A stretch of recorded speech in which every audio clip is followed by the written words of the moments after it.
Entertainment or invitation? Why stream sung worship?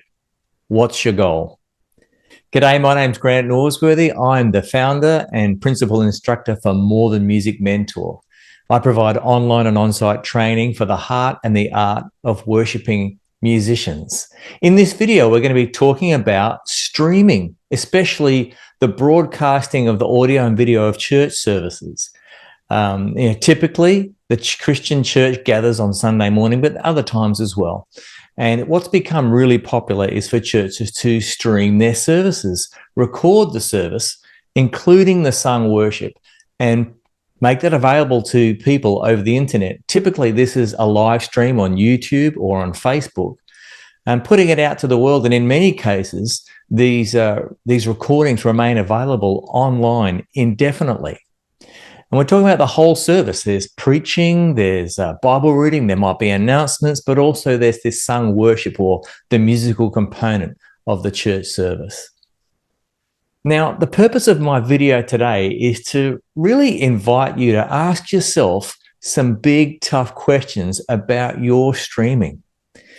And I want to speak to you a little bit about this idea of why versus what and how.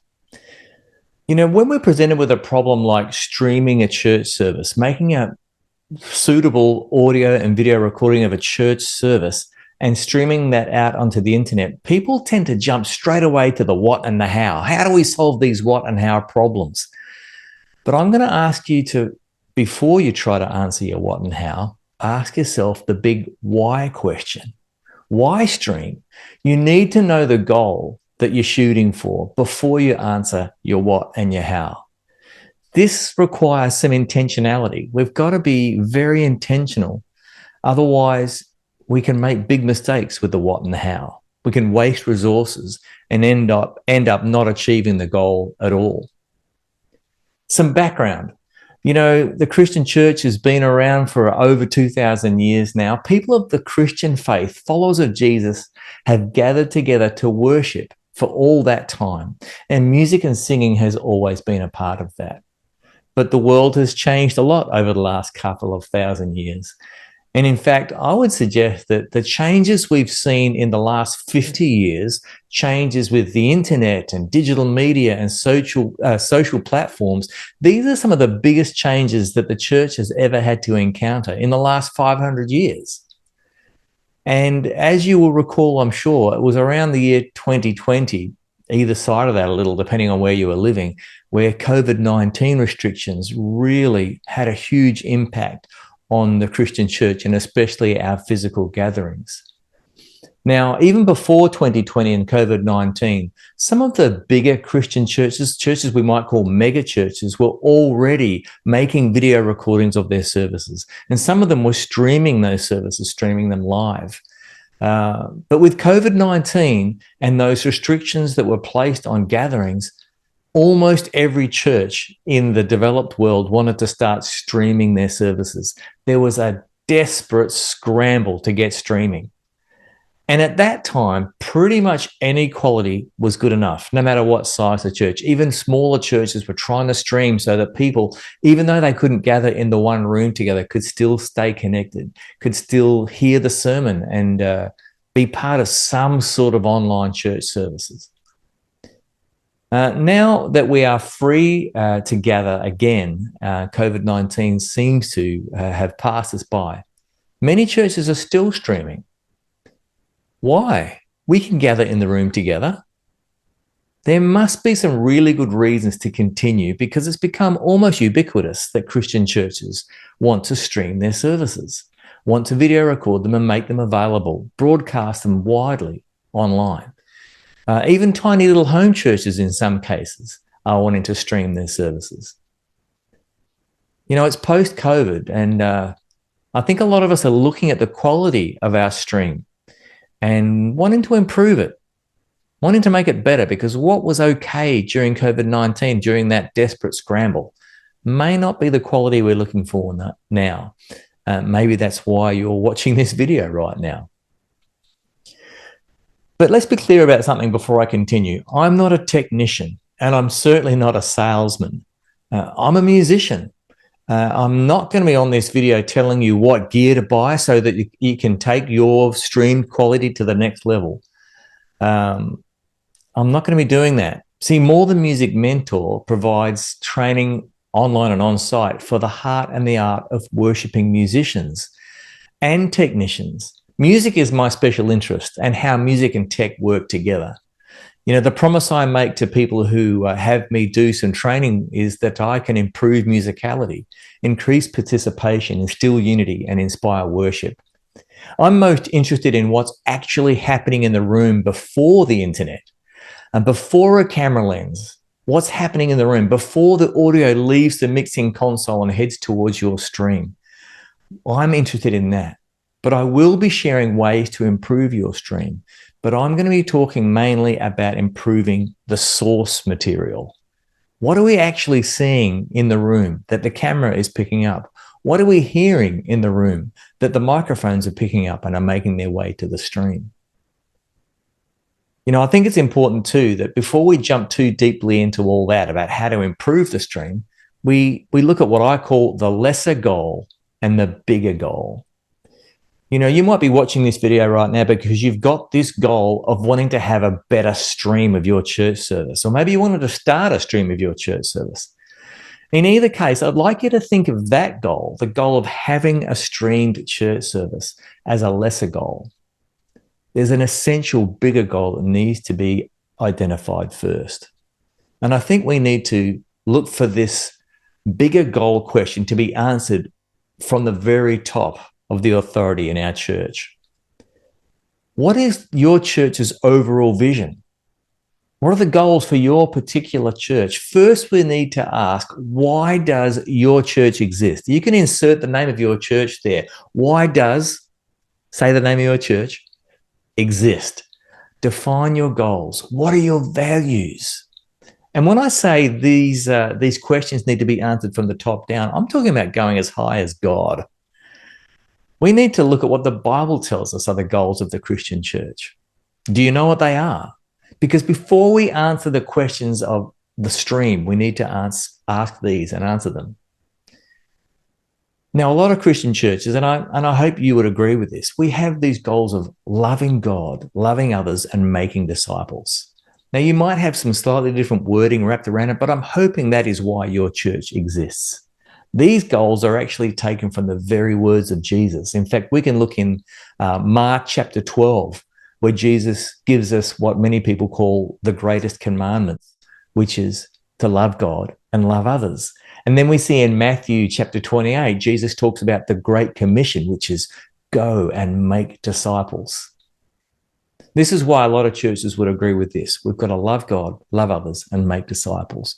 I think this needs to come from your senior pastors or your elders. Maybe this is a denominational thing that needs to be passed down, because you don't want decisions being made about the stream that don't reflect this greater goal, this bigger goal. So how to stream, what gear should we buy? These are lesser questions that need to be answered later. We must not allow streaming or anything else to tear us away from that bigger goal. So let's take a big distant look, I guess, at the Christian church in the developed world and speak about that in regard to streaming. I'm going to give you a couple of facts and figures that come from the Barna Group. They're a really well-respected group in the United States who do all sorts of research, including research and statistics about the Christian church. And they published a study in 2016 called State of Church. Now, 2016 is a few years ago, I grant you that. And these are American statistics as well. This is pre-COVID, but I think these numbers are still worth us keeping in mind, because I'm not sure they will have shifted too much in the intervening years. But that study, State of Church from Barna, told us that only 8% of Americans who regularly attend church services are part of a congregation of 1,000 or more people. But 46% of people attend a church service where the congregation is 100 or less. A hugely higher proportion of people who attend church services attend small church services. Interestingly, 40%, Barna tells us, attend a church of between about 100 and 350. Now, I was born in Australia, lived most of my life there, lived in America for 17 years, but now I'm living in New Zealand. That's where I'm making this video from. And New Zealand's a very small country with a very small church. I think countries like New Zealand, maybe even Australia, those figures, maybe even the percentage of people who are attending smaller churches is even higher. No, it's those mega churches or those very big churches of over 1,000 people. They're the ones that are streaming. They're the ones that maybe were streaming before COVID, and they do it well. But they are representing a very small percentage of the church. It's just worthwhile keeping that in mind.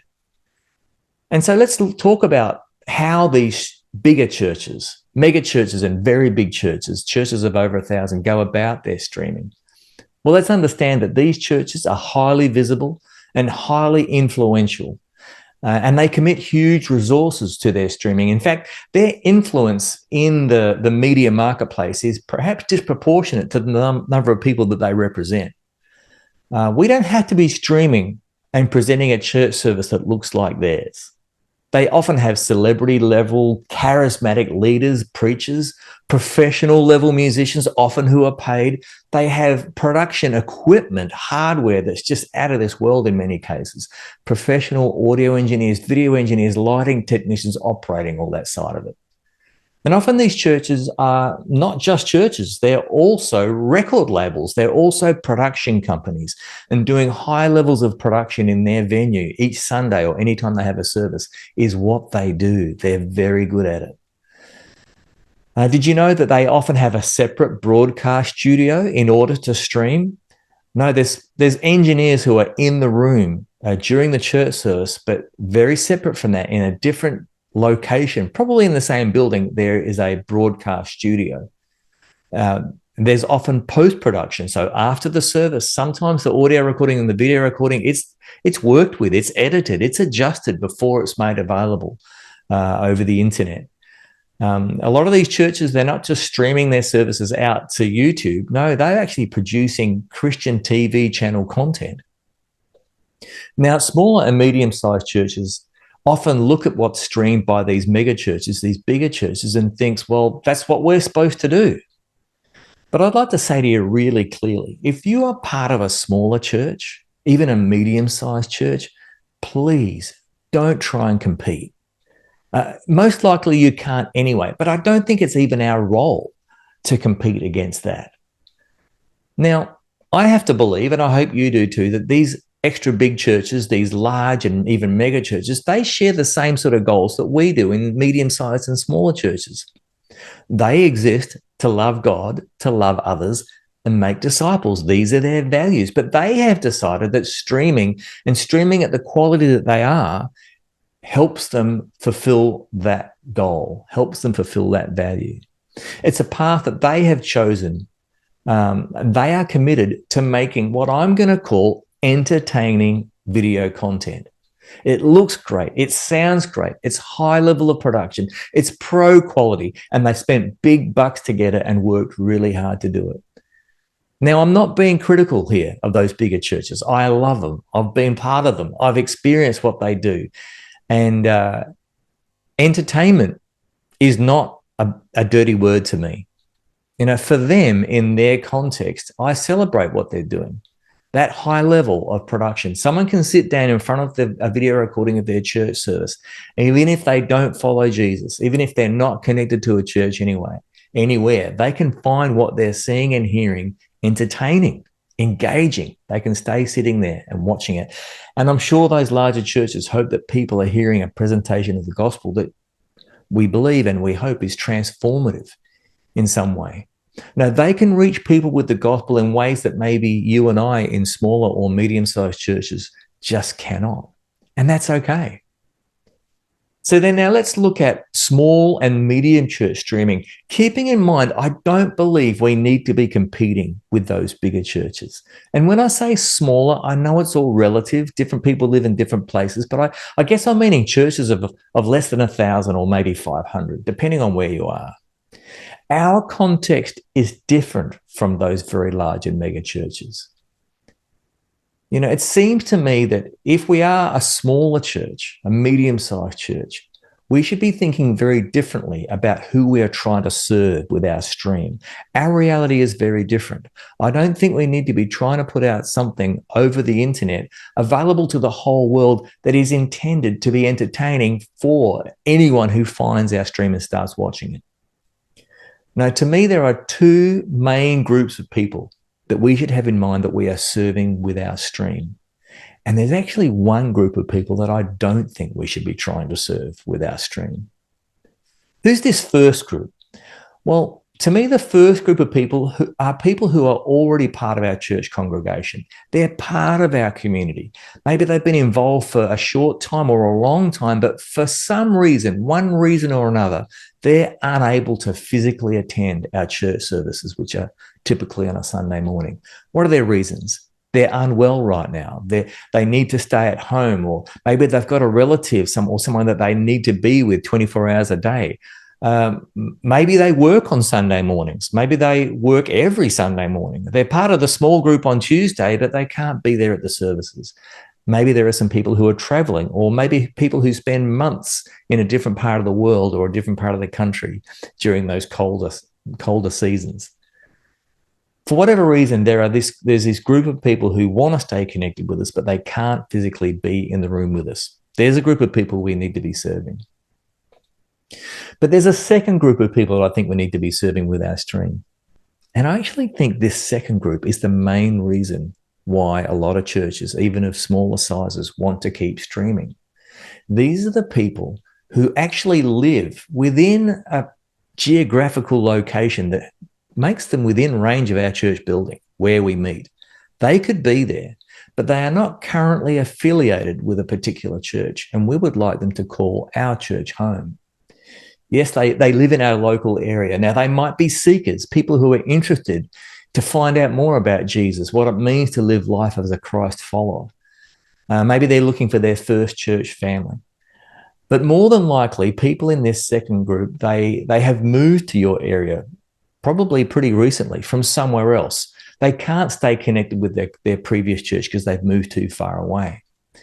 And some of these second group people might be people who, for one reason or another, do not want to keep attending another church. For some reason, they feel like they need to leave.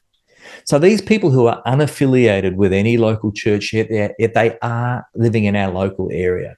These are people that I think, yes, we should be serving them as well as the people who just can't physically make it into our church building. Now, these people who are unaffiliated with any particular church, they want to see churches having a stream video so they can check it out. They want to get a feel for it from the stream video and decide whether they want to attend in person or not. Which brings me to the third group of people that I think we shouldn't really be focusing on. We shouldn't really be trying to serve with our stream video, especially when we're a small or a medium-sized church. Now, these are people who might be watching your stream, but have no intention of becoming part of your church family, part of your church community. Now, all things are possible with God, of course. Maybe something of the truth of the gospel will flow through the stream and connect with them. But this third group of people who are just watchers but not attenders, if they're watching a small, medium church-sized stream, they'll want it to be entertaining, perhaps as entertaining as the megachurch's stream. But like we've said, we're not capable of that. I would suggest don't have that third group of people in mind at all. Let them watch the megachurch's stream. There's quite a few different ones for them to choose from. So let's think about this first group in a little bit more detail. These are the people who are part of your church, but they're unable to attend in person for a short time or maybe for a longer time. Yes, the stream can help them stay connected. But I'm hoping they already have strong relationships with other church members. If they're unwell, staying away for some reason, I'm hoping they're getting visitors or a phone call, a text. Maybe they're getting a meal delivered. Someone's saying, let's hang out for coffee. If someone's traveling, I hope they're being communicated with in some way, or at least they'll be warmly welcomed back when they finish their travels. Now, these people, the first group of people, those who are unable to attend, you will find that they are very, very forgiving of low production for our stream video. They want authenticity. They want to just be reminded of what it's like to be in the room with their church family. Can they kind of see and hear everything that's happening? Good. If that's happening, then we've checked that box. They are being served. For them, the streaming technology can be very basic and very simple. Now, this might just be my opinion, but I think especially smaller churches, the best and easiest way you can stream for this first group of people is just to set up a phone, put it on a clamp, on a mic stand, frame it really well, position it well, and just use the camera from the phone and even the mic from the phone to record what's happening in the room. Use that to stream. Make that available to those people who are unable to attend your service. You can even stream it straight from the phone. And hey, if you don't want the stream seen more widely than just those people, then share it privately. Just put it on YouTube Unlisted or maybe as part of a closed Facebook group. We don't need to broadcast it. Make it available to the whole world. Now let's talk about that second group with a little bit more intentionality. This is the group of people who are unaffiliated with any local church right now, and they are potentially looking to become part of your church. So the stream video that we let them see that serves them best is one that is a very warm invitation. It should not be first and foremost entertainment. Do we really imagine this person is grabbing their phone on a Sunday morning? You know, they're probably still in their pajamas. They might be sitting on their couch. They might be eating their breakfast or doing other things as the stream is on. Do we really think they're fully engaged? Do we imagine that we're seeing them and hearing them singing with our team in the venue? Are they worshiping God through these songs? I don't think they are. They're checking out the stream to see if they want to be there in person maybe next Sunday. They may not even be watching live. They might sit there on a Tuesday evening and watch 10 minutes of 5 different churches' streamed videos. No, our stream, your stream, should make people feel as they watch it, I wish I could have been there. I missed something worthwhile. You know, we don't want people watching our stream thinking, wow, this is as good as actually being there. No, we want to actually communicate the opposite. I believe that people are looking for authentic connection. They want connection with other people, a church family, and they want deeper, authentic connection with God. You know, I think our stream video should honestly show who we are and how we get along with each other and how we connect with God. Show the people that we are connecting with each other and with God. And hopefully they'll see that in our stream video and want to be there next Sunday and maybe become part of our church family. But how do we do that? Well, before we dig into ways of making your smaller, medium-sized church stream even more inviting rather than entertaining, I want to speak about a few of the other ways you can invite that second group of people to be really seriously considering becoming part of your church. You know, traditionally, and when I say traditionally, I guess I mean 50 or 60 years ago and before that, the best way of inviting people who were considering maybe making your church their home was a well-maintained, attractive building in a good location. You know, we wanted to make sure that the lawns were properly manicured and the garden beds were looking healthy. Well-placed signage right close to the main thoroughfare, hopefully with some very interesting or maybe even funny, informative writing on that sign. These things were the way to go in the past. And I still think those things have merit. They are valid. You know, these old school ways can still be effective. But we are now living in the digital age. Now, you might be thinking, we've got to stream to invite those second group of people. But I would suggest that there are other ways you can be operating in the here and the now in the digital age that also invite, that are not a stream video. Do you have a functional, attractive, informative, up-to-date website? Is there a Facebook page for your church? Are you on Instagram? There are other platforms as well, but are these well maintained? Are they experiencing a steady flow of engaging, informative, well-presented posts? Is there that steady stream of information that helps people know a bit more about who you are and how you love God and how you love each other and how you're making disciples?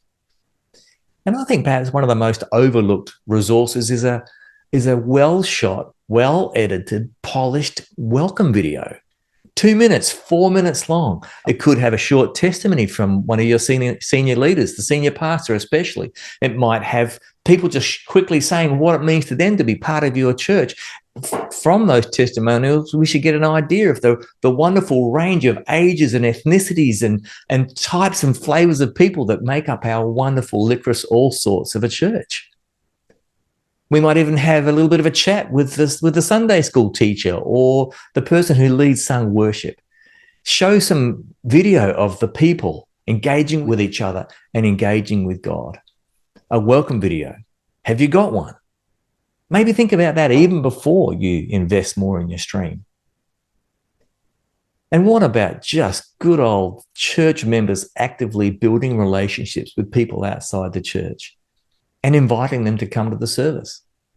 You know, nothing beats authentic human connection. You know, streaming a church service can be great, but there is one particular big problem that I see with streaming a church service. You know, it's your decision if you stream or not and how much resources you sink into streaming. You know your community. I don't. But I want you to be aware of something, this big problem. And to realize what that is, I think we need to look back at what Jesus asked the church to be. He asked us to be a community of people who love God, love people, and make disciples. And you'll notice that each of these goals that Jesus puts before the church starts with a verb, a doing word.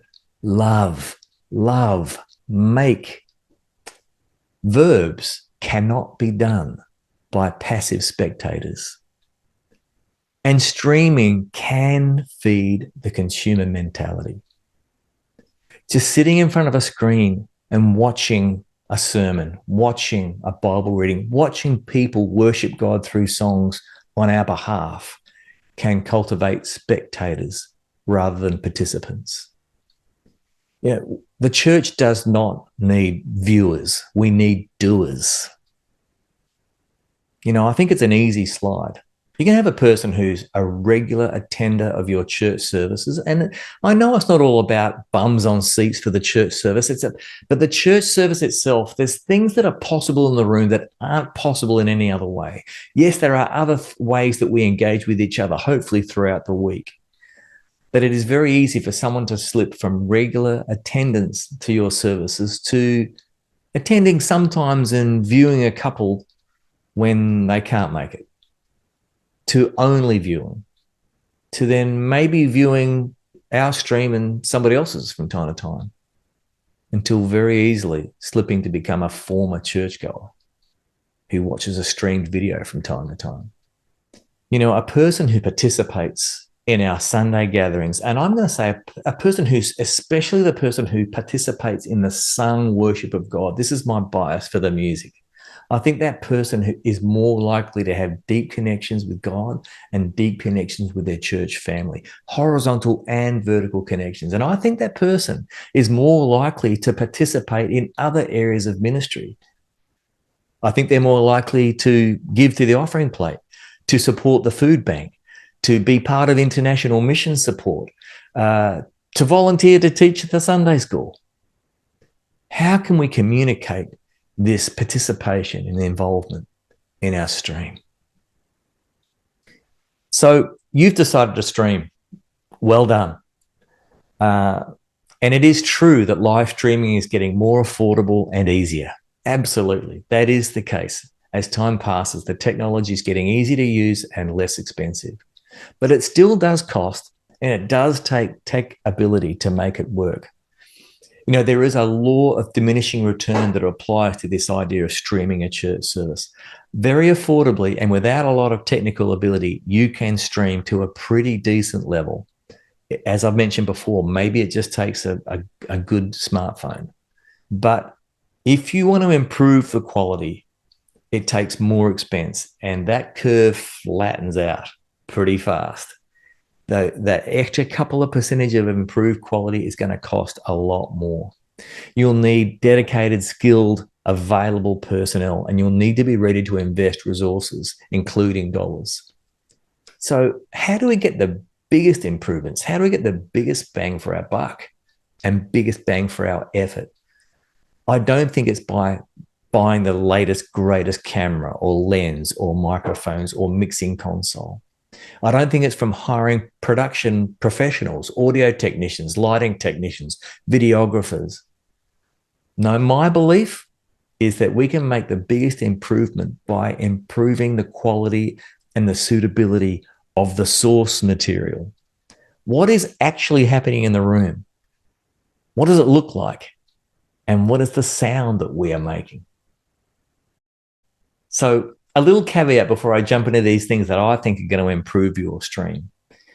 I need to remind you that I'm not a technician and I'm not a salesman, but I feel like I do know quite a bit about connection and how music facilitates connection and how music and technology must work together to maximize the invitation that music and our church service can offer. Comparing a streamed church service, watching a church service on a video screen of some sort compared to being there in the room, it seems to me that the sermon and other elements of our service, like maybe the Bible reading or the announcements, those things are pretty much as good on the stream as compared to being in the room, but not the music. No way. Watching a screen for sung worship of a church family, that is nowhere near as good as being in the room. The full experience only comes if you are actually there in the room with us. Sure, this is my bias, but music as part of our church service, music that is an expression of the worth of Almighty God, especially vibrant congregational singing, your church family singing passionate praises to God, prayers to God, reminders of truth about God. Now, if you can capture that on your stream, I think it's our opportunity to say to anyone viewing, if you'd been in this room with us, you would have experienced something incredible, something wonderful, something transformative, and you missed out because you decided to just watch the stream and not actually be here. If we can communicate that, people want to be there next Sunday. So how do we improve the video source material?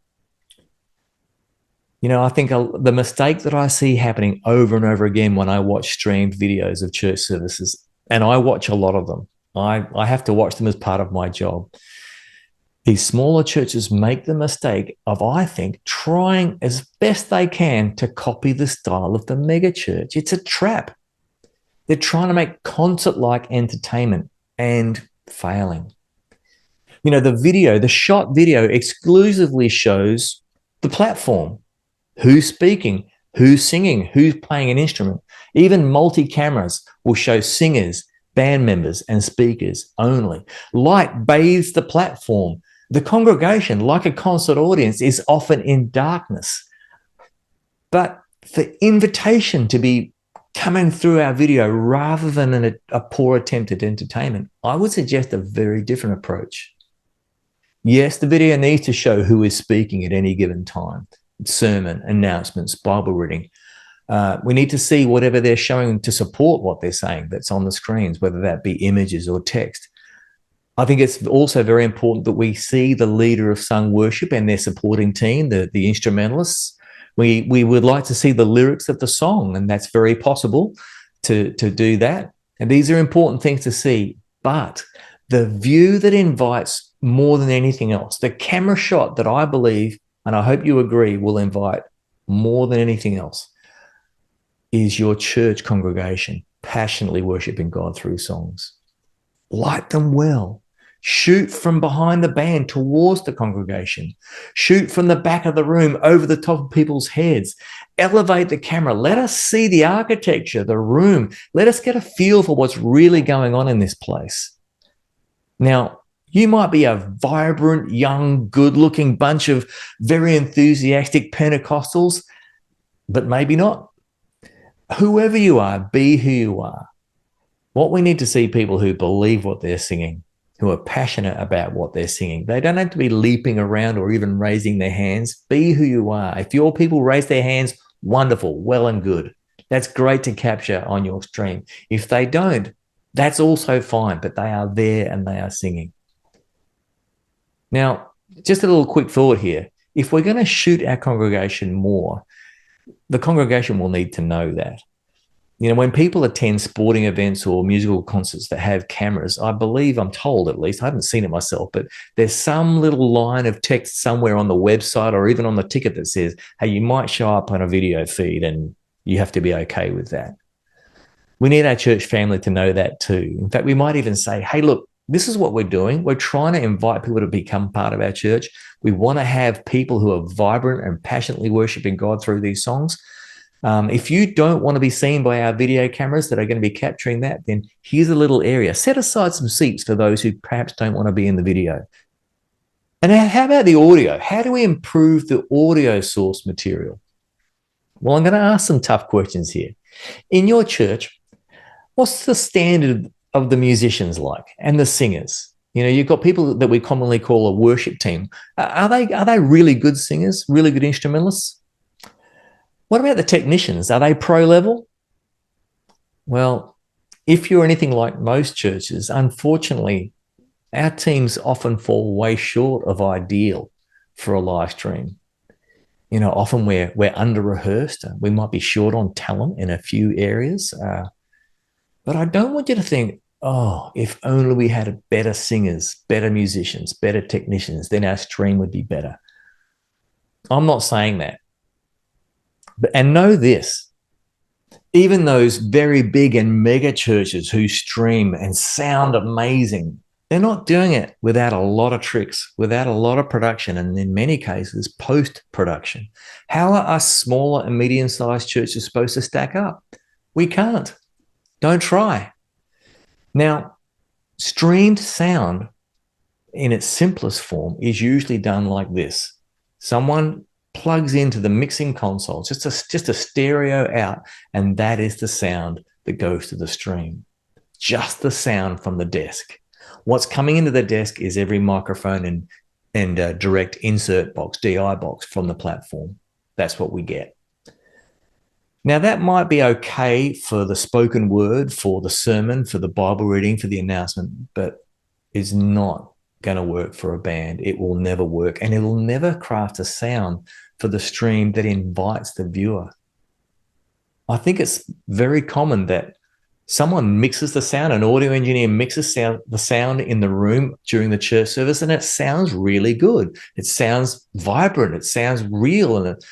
But then we listen after the fact to the sound on the stream, and it's shocking how different it is. It can be demoralizing. No, the sound of a room is very, very forgiving.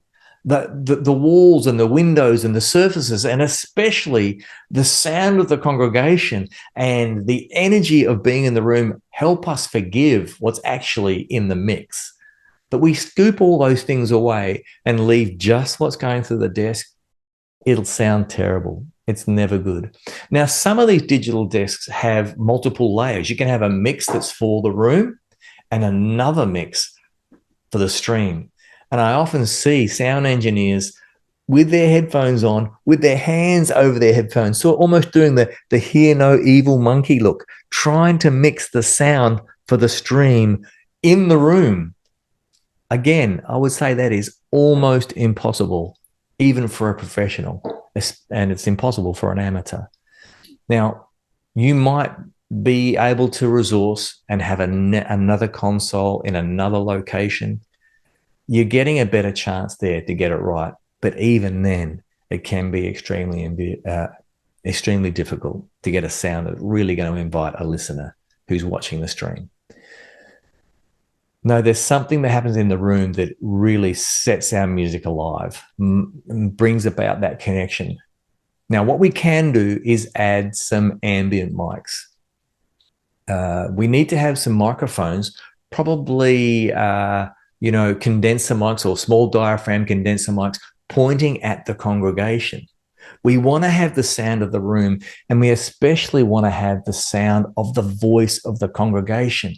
We need to hear the people singing as an expression of worship to God. The sound of the congregation singing these songs that are prayers to God and praises of God and reminders of truth about God, that is the sound that invites a viewer to want to be part of that choir. It will not be your band on its own. Yes, we want to hear the band, but that band sound should be supporting the voice of the congregation. This is all important. That must be leaned on heavily for the stream, the sound of the room. It'll mask all manner of errors in our audio from our singers and instrumentalists. It'll help disguise it. Now, we're not trying to hide, but we're trying to create a much more realistic sound of what actually was happening in the room. So our front of house mix must support the voice of the congregation. The mix that goes to the stream from the digital channels on the desk must support the voice of the congregation.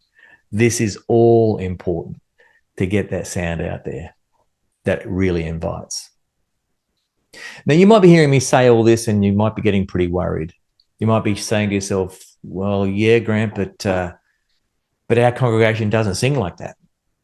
Our room doesn't look that good. We've got quite a few bored faces. There's not many people who are really singing. Yeah, I see that a lot. I hear that a lot. You are not alone. This is the case for many churches today. It hasn't always been the case, but I believe that Christian churches, by and large, are singing less today than we ever have. You know, there's issues at play here that are not fixed by improving just the stream. Now, there are exceptions. There are some churches who are singing wonderfully well. But the level of engagement in sung worship in most churches that I've seen is low, especially from men. This is a concerning situation, and it's actually part of what's inspired me to do More Than Music Mentor. You see, from my perspective, I believe strongly that there's a confusion in the Christian church today about what it really means to worship God and what is the role of music as one of the expressions of worship. I think singers, people that we call worship leaders, are confused about this. Instrumentalists, technicians, congregations, and even pastors and leaders are confused about what it means to worship God and what is the role of music in our gatherings to worship God. You know, I think there's a bit of a entertainment versus invitation going on with how we're leading sung worship as well. So I've been speaking about wanting to improve the source material.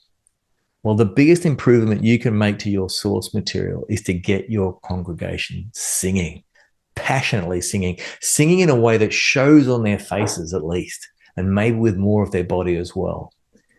There are huge visual and audio benefits for your stream, but there are also benefits for the whole church.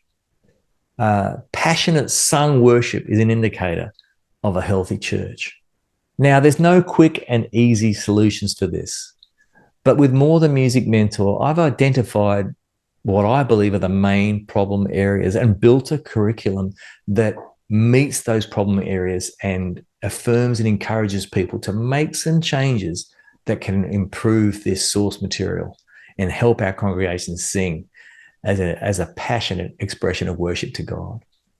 The curriculum I've developed, I believe, is suitable for Christian churches of all flavors, styles, ages, ethnicities, denominations, and theological emphases.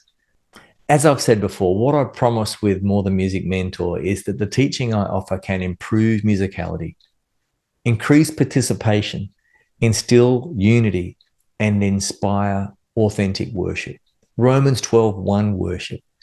What does Romans 12:1 say? It says, "Therefore, brothers and sisters, in view of God's great mercy, offer yourselves as living sacrifices, holy and acceptable to God, and let that be your spiritual, reasonable, intelligent act of worship." You see, singing and music is a powerful, important, beautiful expression of worship and helps us offer an invitation for deeper connection with each other and with God. But our lives surrendered in worship is what is required. So if you see room for improvement with your source material, especially the energy that comes from your congregation as they worship God through songs, please contact me through morethanmusicmentor.com. That's morethanmusicmentor.com. Send me an email. It'll come straight to my inbox and we can begin a conversation. Maybe you'd like to arrange your own online or on-site workshop. No matter where you are in the world, I'd love to speak to you about that and see if I can help. But as I bring this teaching video to a close, let me just give you a handful of tips that come from the More Than Music Mentor curriculum. And I'm going to start by painting a somewhat cynical, grossly overgeneralizing description of a typical Sunday morning church service, especially the music team that we call the worship team. Forgive me if this is too cynical and generalizing for you, but I hope you get the point. You know, there's a young guy, he's called the worship leader. He's on the platform with a guitar over his shoulder and he's in front of his microphone. He's about to start the first song. Now, last Tuesday, when he rehearsed these songs at home on his own, he had a strong, deep sense of connection with God through these songs. His goal now on Sunday morning is that the congregation would have the same experience that he had. Beside him, there's a few singers. One of these singers, she's on the platform with this goal. She loves singing and she wants to sing. And the other girl, well, she highly values this personal, individual connection she has with God when she's given this opportunity to be on the platform. She loves singing as an expression of worship to God and is looking forward to cultivating this transcendental experience that she identifies as worship.